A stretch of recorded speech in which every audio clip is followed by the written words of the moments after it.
குரு ஆஸ்ட்ரடிவ நேயர்கள் அனைவருக்கும் வணக்கம். 24ஆம் தேதி மே மாதம் 2026 ஞாயிற்றுக்கிழமையிலிருந்து 30ஆம் தேதி மே மாதம் 2026 சனிக்கிழமை வரைக்கும் தனுசு ராசிக்கான வார ராசி பலன். இந்த வாரம் தனுசு ராசிக்கு ஒரு புதியவிதமான உத்வேகமும் ஒரு திருப்புமுனை பலன்கள் தரக்கூடிய வாரமாக தான் இருக்கும். ஏன்னா 7ஆம் இடமான கலஸ்திரஸ்தானத்தில் குருவும், அதாவது உங்கள் ராசிநாதன் குருவும் கலஸ்திரஸ்காரனான சுக்கிரனை அமர்ந்து 7ஆம் பார்வையாக உங்கள் வீட்டை பார்ப்பதால் இதை சமசப்தமான பார்வை ராசி என்று சொல்வார்கள். இந்த அடிப்படையில் பார்த்தீங்கன்னா 24ஆம் தேதி ஞாயிற்றுக்கிழமை சந்திரன் சிம்ம ராசிக்கு, அதாவது உங்கள் வீட்டில் இருந்து 9ஆம் வீட்டுக்கு பாக்கியஸ்தானத்துக்கு சந்திரன் கேதுவுடன் இணைய போகிறது. இதனால் என்னென்னா நீண்ட தூர பயணங்கள் ஏற்படும். தந்தை வழி சார்ந்த உறவுகளால் ஒரு விதமான ஆதாயம் உண்டு. குலதெய்வ வழிபாடு செய்யக்கூடிய எண்ணங்கள் உண்டாகும். ஆன்மீக சிந்தனை அதிகரிக்கும். தர்ம காரியங்கள் செய்வீர்கள். சந்திரன் கேதுவுடன் இணைவது ஒரு விதமான தோஷ நிலை கொண்டது தான். ஆனால் ராகுவோட இருக்கிறதோட கேதுவோட இருக்கிறது ஒரு விதமான உங்களே தனிமைப்படுத்திக்கிறது. ஒரு விதமான ஆன்மீக வழிசார். ஏன்னா தனுசு ராசின்றது ஒரு குரு பகவானுடைய ராசின்றதுனால ஆன்மீகம் சார்ந்த கோயில் குளம் இது மாதிரி விஷயங்களில் தான் உங்களுடைய எண்ணங்கள் இன்றைய நாள் இருக்கும். அதனால் அன்றைய நாள் உங்கள் தந்தை வழி சார்ந்த உங்களுடைய அண்ணந்தம்பிகளோட ஒரு குலதெய்வ வழிபாடு போயிட்டு வரதால இன்னும் நல்ல சிறப்பு தான். இதுக்கப்புறம் பார்த்தீங்கன்னா ஏன்னா ஞாயிற்றுக்கிழமை இருக்கிறது. ஞாயிற்றுக்கிழமை லீவுன்னும் போது கொஞ்சம் ஃப்ரீ மைண்டோடு இருக்கும். குரு அருளும் உங்களுக்கு கிடைப்பதாக இருக்கும். அதுக்கு அடுத்து பார்த்தீங்கன்னா திங்கக்கிழமை, செவ்வாய்க்கிழமை, புதன்கிழமை, அதாவது 25, 26, 27 இந்த 3 தேதியில் பார்த்தீங்கன்னா கன்னி ராசிக்கு உங்கள் ராசியிலிருந்து 10ஆம் இடமான கர்மஸ்தானத்தில் தொழில் ஸ்தானத்தில் சந்திரன் வர்றதுனால ஒரு விதமான தொழில் சார்ந்து வேலை சார்ந்து ஒரு விதம் உத்வேகம் பிறகும்.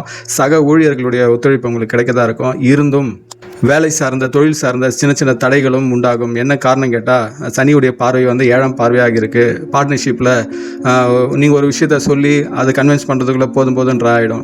அப்புறமா கடைசியாக கன்வின்ஸ் ஆவாங்க. என்னென்னா சந்திரன் அதே 7ஆம் பார்வையாக அதே சனியை பார்க்கறதுனால அது ஒரு விதம் சுபத்தனை ஆகிக்கு ஒரு விதம் தடையை உண்டாக்கும், தாமதத்தை உண்டாக்கும். இந்த அடிப்படையில் தான் புரிந்து கொள்ள வேண்டும். இது குடும்பத்திலையும் கணவன் மனைவி விஷயத்துலையும் எதிரொலிக்கும். நீங்கள் ஒரு விஷயத்த சொல்லுவீங்க, அதை புரிஞ்சிக்க மாட்டாங்க, அவங்க ஏதோ பதில் பேசுவாங்க. இது நீண்ட நேரம் விவாதத்துக்கு போவோம். அது நடக்காத போயிடும் சொல்லிட்டு நீங்கள் விட்டுருவீங்க. காலையில் சொல்லி நடக்காத விஷயங்கள் இரவு நீங்கள் சொன்னது சரிதான்ற மாதிரி உங்கள் பேச்சுக்கு சரி என்று சொல்லுவாங்க. இப்படி தான் அந்த தடை காலதாமத்தை உண்டாக்கி உங்களுக்கு ஒரு வெற்றியை கொடுக்கும். ஆனால் அது வரைக்கும் நமக்கு பொறுமை தான் நமக்கு தேவையாக இருக்கின்றது. இந்த 3 நாள் செயல்பாடு இந்த அடிப்படை பேஸில் தான் இயங்கும். ரெண்டாவது உங்கள் ராசிநாதனான புதன், அதாவது கன்னி ராசிக்கான அதிபதி சூரியனில் ஒரு விதமான அதிச்சாரமும் அஸ்தங்கம் போயிடுது. அதிச்சார நிலையில் வேகமாக போகிற நிலையில் இருக்குது. அதனால் நீங்கள் சொல்கிற விஷயங்கள்லாம் ஃபாஸ்ட்டாக ஆக்சஸ் பண்ணிக்கணுன்றது தவிப்பு இருக்குது உங்களுக்குள்ள. ஆனால் கேட்குறவங்க அதை சீக்கிரம் புரிஞ்சு கொண்டு செயல்படுத்தணும்னு நினைக்க மாட்டாங்க. இதனால் ஒரு வெறுப்பு, கோபம், தேவையில்ல எதிர்ப்பு தானே இருக்கும். அதே சனி 3ஆம் பார்வை உங்கள் 6ஆம் வீட்டை பார்க்கறதுனால இது ஒரு விதமான அடுப்பு இருக்கும். என்னடா இவ்வளோ தூரம் சொல்ல ஏற்றுக்கலையான்ட்டு அந்த சந்தோஷம் சுகத்துலேயும் பாதிப்பை உண்டாக்குறதா இருக்கும். சனியை உங்கள் சூரியன் 6ஆம் வீட்டில் இருக்கிறதுனால சனி பார்வை பார்க்கறதுனால இன்னும் ரொம்ப கடுகடுப்பு இருக்கும். கோபம் ஆதிக்கத்தானே வரும். இந்த கோபத்தால் தேவையில்லாத விரயம் உண்டாகுது. உடல் சார்ந்த கோபத்தில் டென்ஷனில் ஏற்பட்ட விரயம் உண்டாகும். அதனால் போதி மட்டும் அமைதியும் பொறுமையை தான் நீங்கள் எடுத்துக்கொள்ள வேண்டியதாக இருக்குது இந்த 3 நாள். அதுக்கு அடுத்து பார்த்தீங்கன்னா வெள்ளிக்கிழமை, அதாவது வியாழக்கிழமை, வெள்ளிக்கிழமை 28ஆம் தேதியும் 29ஆம் தேதி துலா ராசிக்கு 11ஆம் வீட்டுக்கு சந்திரன் இடப்பெயர்வு ஏற்படுகிறது. அது ஒரு விதமான உங்களுக்கு லாபம் கொடுக்க நாளாக தான் இருக்கும். நிலுவையில் இருந்த பழைய கடன் எதனா வசூல் இருந்தால் ஆகும். உங்களோட நண்பர்கள், மூத்த சகோதரர்களுடைய ஆதரவு, அனுசரணை இது கிடைப்பதாக இருக்கும்.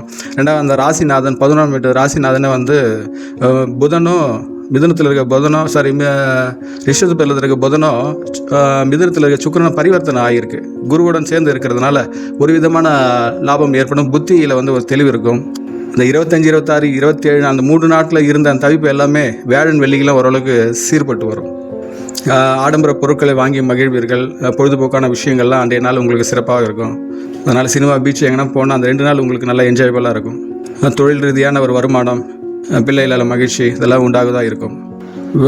பிள்ளைங்களால் ஒரு நல்ல இது இருக்கும். ஏன்னா செவ்வாயுடைய பார்வை 7ஆம் பார்வையாக பார்க்கறதுனால அன்றைய பொழுது ஒரு வேகம் இருக்கும், ஆற்றல் அதிகமாக இருக்கும். ஒரு எல்லாத்தையும் செய்து முடிக்கலாம் ஒரு தன்னம்பிக்கை, தைரியமாக இருக்கும். ஏன்னா செவ்வாய் நேரடியாக சந்திரனை பார்க்குது. 11ஆம் வீட்டில் சந்திரனை பார்க்கறதுனால அது உங்களுக்கு செவ்வாய் மேஷன்றது 5ஆம் வீட்டு இருக்கிறதுனால ரெண்டுமே நல்லா பூம் பண்ணி கொடுக்கும். பிள்ளைகளால் நல்ல ஒரு ஆதாயமும் உண்டு.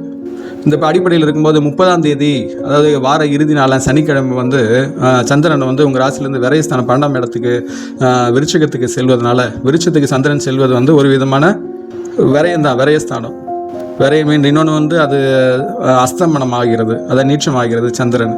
அது செலவுகள் ஒரு பக்கம் இருந்தாலும் என்னடா இப்படி கையை மீறி நம்ம சம்பாரிச்சக்கு நேற்று முந்தானத்தில் வந்த துட்டு எல்லாம் இப்படி செலவாக போகுது வீணாக போகுதுன்ற அந்த விரக்தி ஏற்படும். அந்த விரக்தி குழப்பம் ஏற்படுறதுக்கு காரணம் என்னென்னா விருச்சகத்தில் சந்திரன் வந்து நீச்சமாகிடும், அது ரிஷபத்தில் வந்து அது உச்சமாக இருக்கும். இந்த அடிப்படையில் இருக்குது. ஆனால் சுப விரயமாக இருக்கும். சில மருத்துவம் சார்ந்த விரயமாக கூட ஏற்படலாம். என்ன காரணம் கேட்டால் சுக்கிரன் செவ்வாய் வந்து 8ஆம் பார்வையாக அதே வீட்டை சொந்த வீட்டை இன்னொரு வீட்டை பார்க்கறதுனால இந்த ஆயிலில் வந்து ஒரு விதமான மருத்துவ சார்ந்த விரயத்தை கொடுக்கும், உடல் உஷ்ணத்தை அதிகப்படுத்துவதாக இருக்கும். ஏன்னா உங்கள் வீட்டில் இருந்து 6ஆம் வீட்டில் சூரியன் இருக்குது. இதெல்லாம் கூட்டி கழிச்சு பார்க்கும்போது உடல் ரீதியான ஒரு மாற்றத்தையும் அன்றைய நாள் ஏற்படுத்தும். சனிக்கிழமை இருந்தனால இப்போதைய மட்டும் கொஞ்சம் அமைதி காத்துக்கொள்ளுங்கள். ஏன்னா உங்களுக்கு 4ஆம் வீட்டில் சனி இருக்குன்னா ஒரு விதமாக அர்த்தாஷ்டம சனின்னுவாங்க. 4ஆம் வீட்டில் சனி இருக்கும், ஒரு விதமான அஷ்டமத்து சனி மாதிரி தான் அர்த்தாஷ்ட சனி. ஏன்னா சனியும் வந்து 10ஆம் பார்வையாக உங்கள் சொந்த வீட்டை பார்க்கறதுனால ஒரு விதமான அந்த சனி பார்வையில் அதோடைய ஆளுமைக்கு உட்பட்டு தான் நீங்கள் இருக்கீங்க. தொழில் சார்ந்து வேலை சார்ந்து இருக்கும்போது இந்த தடை தாமதம் இதெல்லாம் நன்றாகவே உணரலாம். 7 வந்து குரு இருக்கிறதுனால அதே ஜென்ம குரு வந்து உங்கள் வீட்டை பார்க்கறதுனால ஒரு இதனால் முகத்தில் ஒரு வித அமைதி இதெல்லாம் இருக்கும். செவ்வாயும் ஆட்சி இருக்கிறது கவலை கிடையாது. உங்கள் புதனை வந்து நல்லா இதுவாக இருக்கிறதா புத்தி கூர்மையும் வந்து ஆற்றலும் வந்து அதிகரிக்கிறதா இருக்கும். உங்கள் வீட்டில் இந்த 3ஆம் இடத்துல ராகு இருக்கிறதுனால எப்பவுமே 3, 6, 11 இந்த இடத்துல வந்து ராகு இருந்தால் சிறப்புன்னு சொல்லுவாங்க. 3ஆம் இடத்துல ராகு இருக்கிறதுனால தொழில் சார்ந்த விஷயத்தில் ஒரு விதமான துணிச்சல், ஐடி செக்டர் வேலை செய்கிறவங்களாம் நல்ல ஒரு இது இருக்கும்.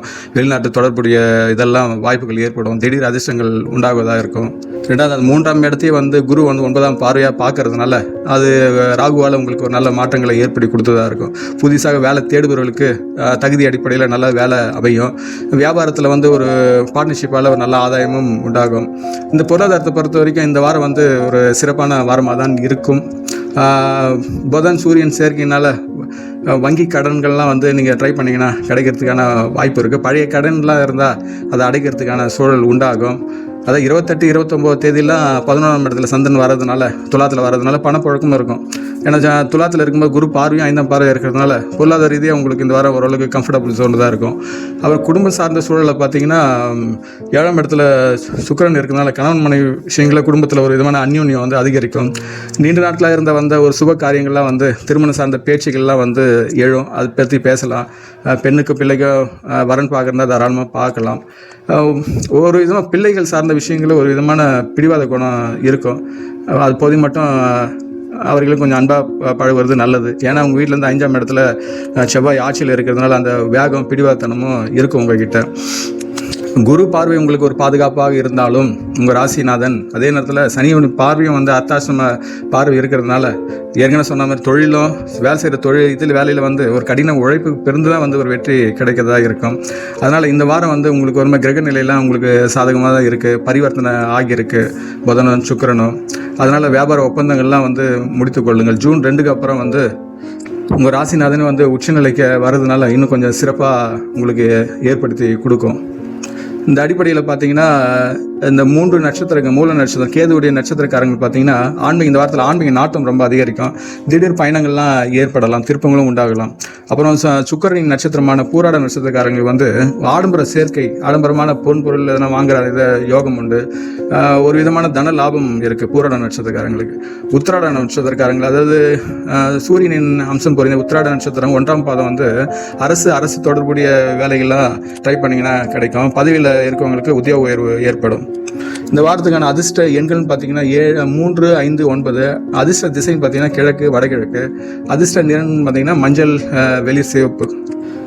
பரிகாரம் என்று இப்போ நீங்கள் செய்யணும்னா அந்த அர்த்தாஷ்டம சனியுடைய தாக்கம் குறைகிறது, குடும்பத்தில் ஒரு விதமான மகிழ்ச்சியை மேலும் அதிகரிக்கிறதுக்கு சனிக்கிழமையில் வந்து சனீஸ்வரன் கோயிலில் வந்து எல் தீபம் ஏற்றி வழிபடலாம். காக்காவுக்கு வந்து சாப்பாடு வைக்கலாம். அப்புறமா அந்த 9ஆம் இடத்துல வந்து கேதுவுடைய பாதிப்பு இருக்குது. அதை 9ல் கேது இருக்கிறதுனால அப்பாவுடைய ஆசி முழுதாக கிடைக்கிறதுக்கு செவ்வாய்க்கிழமைனா விநாயகரை வந்து அருகும்புல் சாற்றி வணங்கலாம். வியாழக்கிழமைனா உங்களுடைய ராசிநாதனான தட்சிணாமூர்த்தி குரு பகவானை வந்து நெய் தீபம் ஏற்றி வணங்குவது உங்கள் ஆன்ம பலத்தை, ராசி பலத்தை வந்து அதிகரிக்கிறதா இருக்கும். அதான் தனுசு ராசிக்காரர்கள் இந்த வாரத்தில் தாங்கள் வாழ்வில் அனைத்து வளங்களும் பெற்று சிறப்புடன் வாழ எல்லாம் வல்ல அந்த இறைசக்தி நான் பிரார்த்திக்கின்றேன். உங்கள் ராசி நட்பு வட்டத்தில் இக்காணொலியை வந்து பகிர்ந்து கொள்ளுங்கள். நம் சேனலுக்கு நீங்கள் புதியவர் என்றால் சப்ஸ்கிரைப் செய்யவில்லை என்றால் சப்ஸ்கிரைப் செய்து கொள்ளுங்கள். தாங்களும் தங்கள் அன்பு குடும்பம் வாழ்க வளமுடன்.